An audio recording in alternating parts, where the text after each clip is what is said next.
Oh, we got action now. Hold up, I gotta get ready for it.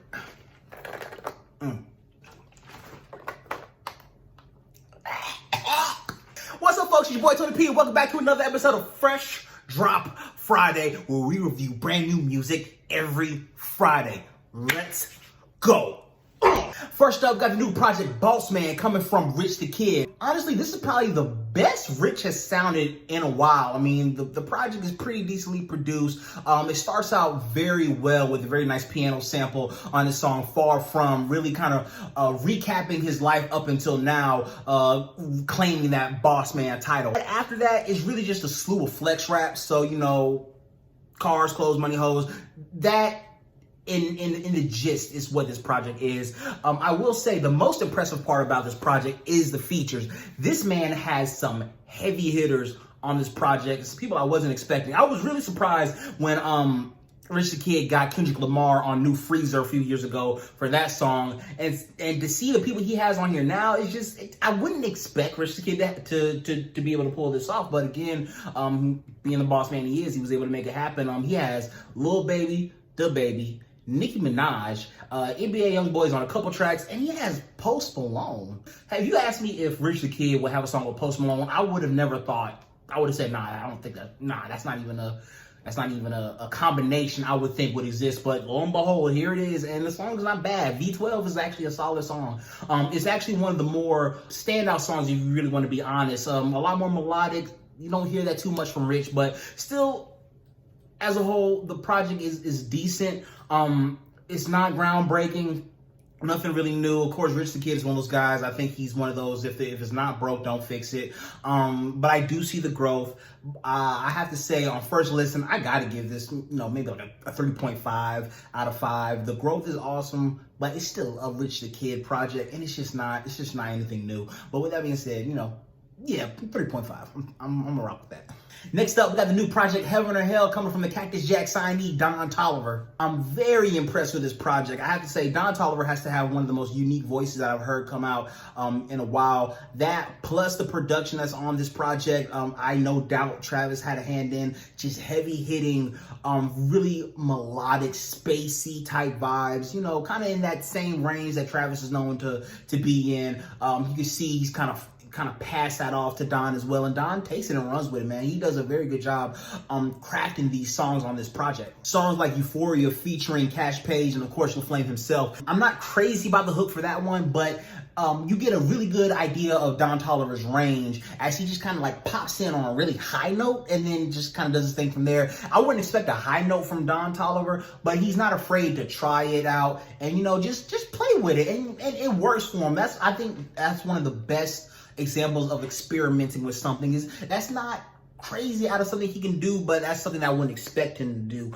and he does it well and it works. If he wanted to hit another high note again, I wouldn't be mad, but I'm glad he at least tried it to see what he can do and then work his way up from there. The song after that, Cardigan, has to be my favorite song on this project, man. Just the way Don Toliver flows on this and just rides the beat is just so smooth. Again, hitting these notes and tones that you're not gonna hear from every artist, but he just makes it work for him. Honestly, if I had to compare his tone to somebody, I might compare it to like a black Post Malone. Just kind of like he has this kind of trill in his voice that when he sings, it's just such a unique sound that you don't hear a lot from black artists, at least I heard. But I am impressed with it. Content really stays in the vibe of, again, that Travis Scott feel of just parties, drugs, women. There's a good amount of being intimate with women on this project, which I think Don makes a point to have on this project. But for the most part, man, this project is a dope vibe, top to bottom. I really did enjoy this project. The features on here, not a lot of features, more so from his label mates. Of course, that's Travis Scott. He has a song with Sheck West that's pretty solid. Also, he has Quavo and Offset making a reprise on the song Had Enough, which actually was on the Jack Boys compilation that came out early this year. So yeah, Jack Boys.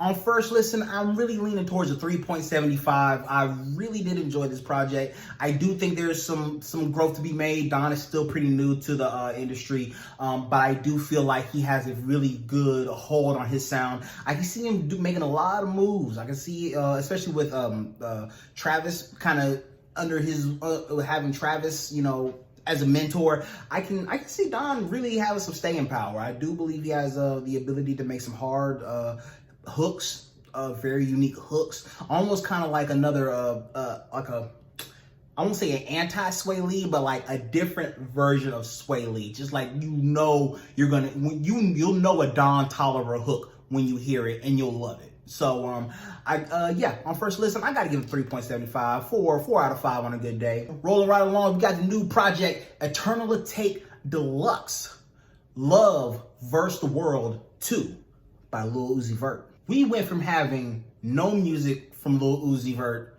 to 2 projects in like the span of a week. Look at God. This deluxe version shows off 14 brand new songs that have not been released on top of the original Eternal Take project that came out last week. So this review is really just gonna focus on the first 14 songs of the deluxe version. Sound-wise, it's in the same vein as Eternal Take and really a lot of other Uzi projects. That hard-hitting trap production mixed with like that spacey, melodic kind of vibe in there that Uzi's really known for. You know, it can't just be straight trap. It has to have a little twinge of like futuristic sci-fi sounds and stuff like that. Vocally, Uzi plays with his voice as well. He starts hitting a lot of deeper tones that, you know, I've never personally heard from Uzi myself. It reminds you of when Young Thug does a little, like, you know, guys like Uzi and Thug, they're known for having these high pitched, almost feminine voices when they rap. Not that there's any issue with that. Feminists, relax. It's no problem. But it's just something that, you know, it's almost like their trademark sound. So when they start getting a little bit more in like their gullet and stomach, and start kind of like, and they start showing that aggressiveness, it's a nice change of pace. And Uzi does that in a few songs, including the first song, Myron. He hits that, as well as hitting that in what has to be my favorite song from Lil Uzi Vert ever, Moon Relate. That song, I would put that song against any song in Lil Uzi Vert's catalog as being like #1 as far as like production, lyrics. Not saying that is lyrically great or anything like that, but like as far as like flow, rhyming, like it's just a really, really hard song, top to bottom. And I can't think of any songs that like really hit as well as Moon Relate. So that has to be my favorite song on here. I've had it on repeat. I've been waiting for Moon Relate to drop since he released this preview years ago. Yeah, hey, I got nothing to play. I really got to say, who is the one to blame? Every day's not the same. I blow my wrist out the day. I get to go to my range. I get to go to my run. In a spaceship out of space. Thinking on Mars after day. Now I'm gonna pull on the day. I look the moon in his face. I look the moon in his face. Me and the moon relate. Me and the moon relate. Me and the moon relate.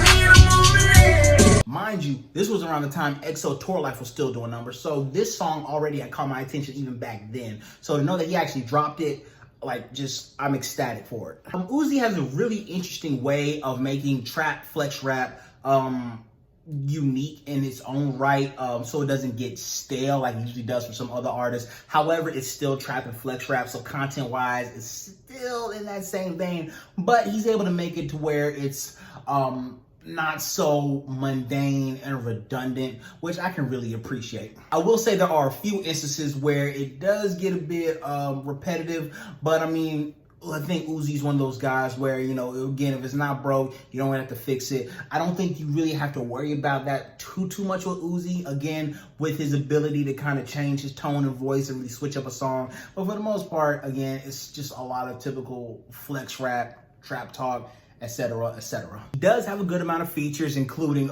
Chief Keef, which I wasn't expecting a Chief Keef feature. That was actually really cool. But Chief Keef, he has a future feature. That's pretty hard.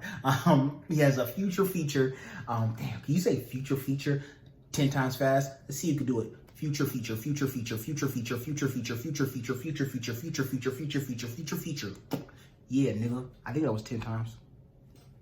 Of course, he has Nav. They've collaborated a few times on a couple projects, as well as Gunna, and of course, Young Thug would have to make a reprisal not once but twice.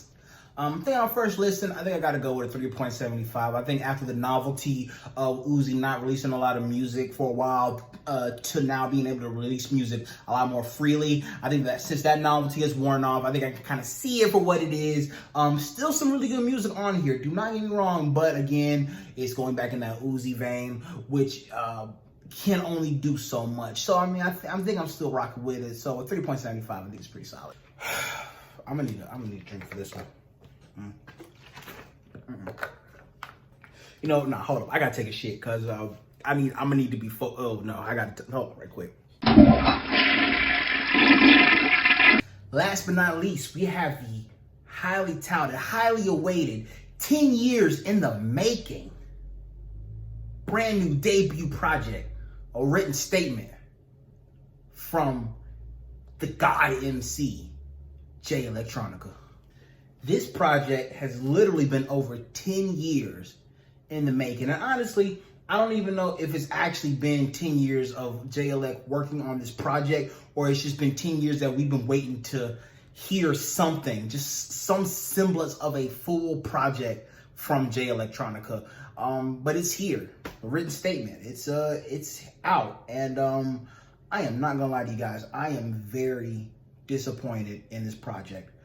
It starts off very strong with a really inspiring, mood-setting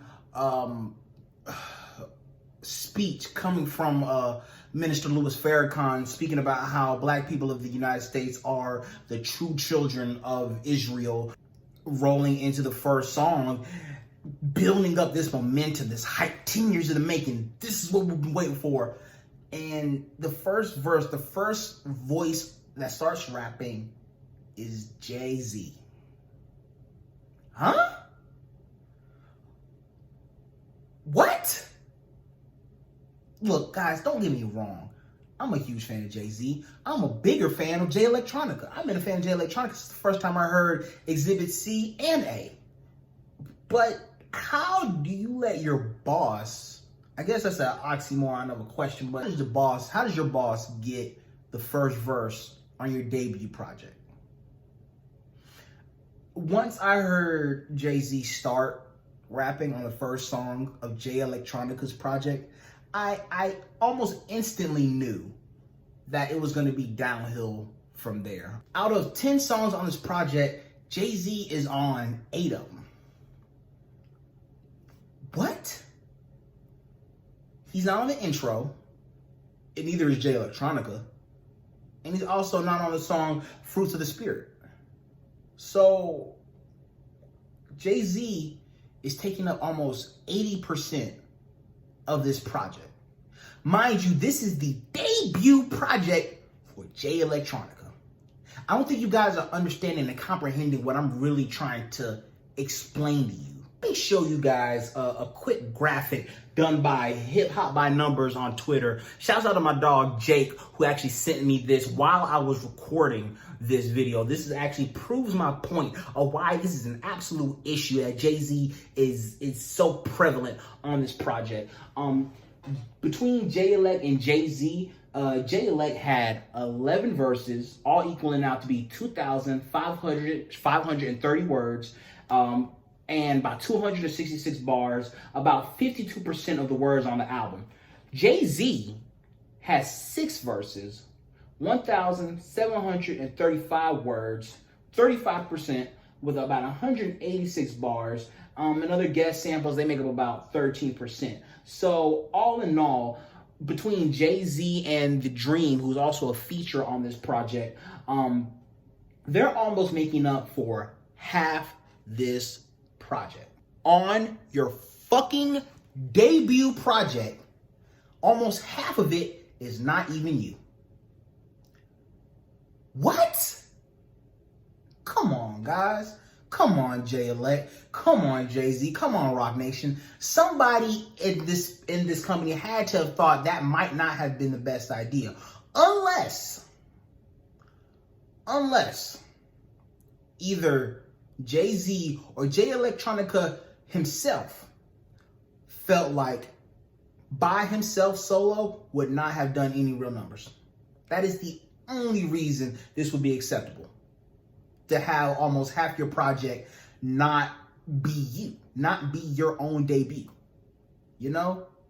Now, it would be different if they pushed this project as a duo project. If it was Jay-Z and Jay Electronica, or Jay Electronica and Jay-Z, whatever, totally different tune. If they had pushed it like that, I would have gotten it. A lot of people are comparing this to like a Watch the Throne 2 kind of situation, which honestly, I wouldn't have been as mad at if that had been the case. If Jay-Z and Jay Electronica came together to push this project as a duo project, I would have had no issues. But with this supposedly being the official debut album that we, the Electronica fans, have been waiting over 10 years for, and you only show up on a little over half of the project, it's just really disappointing as an actual Jay Electronica fan that has been waiting over a decade for you to finally drop this project, only to almost barely be on it. You know? And it's just not, and that's not to say that the songs themselves aren't good songs. These are actually very well written songs. The rapping aspect of it is still good rapping. Jay-Z is fucking snapping on every song that he's on. He's outshining Jay Electronica on every song. I can't pick out a song in particular to show you because every song is Jay-Z just bodying it. And then Jay Electronica coming in, you know, just trying to remind you that it's still his project. And it's almost kind of sad because we've been waiting. On top of that, Jay Electronica's been talking shit about other people's projects. And got the hype up. And admittedly, you could say, oh, well, it's not his fault you put it on a high pedestal. But is it really my fault? I don't want to give the full blame to Jay, but we've been waiting. He said it's been coming out for years. Every year, oh, it's on the way, it's coming. Hell on love, tweaking. Been waiting for Nas. Nas wasn't even on the fucking project, Jay Electronica. That was the excuse. We've been waiting on Nas. I've been blaming Nas for damn near 10 years why this project hasn't dropped.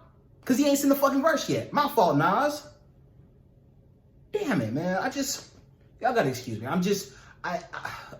I was so excited to finally hear this project, and then just to see the lack of, I guess, the lack of foresight or hindsight. I don't know, the lack of sight for this project. It just really bothers me because it makes me think that a lot of thought did not go into this.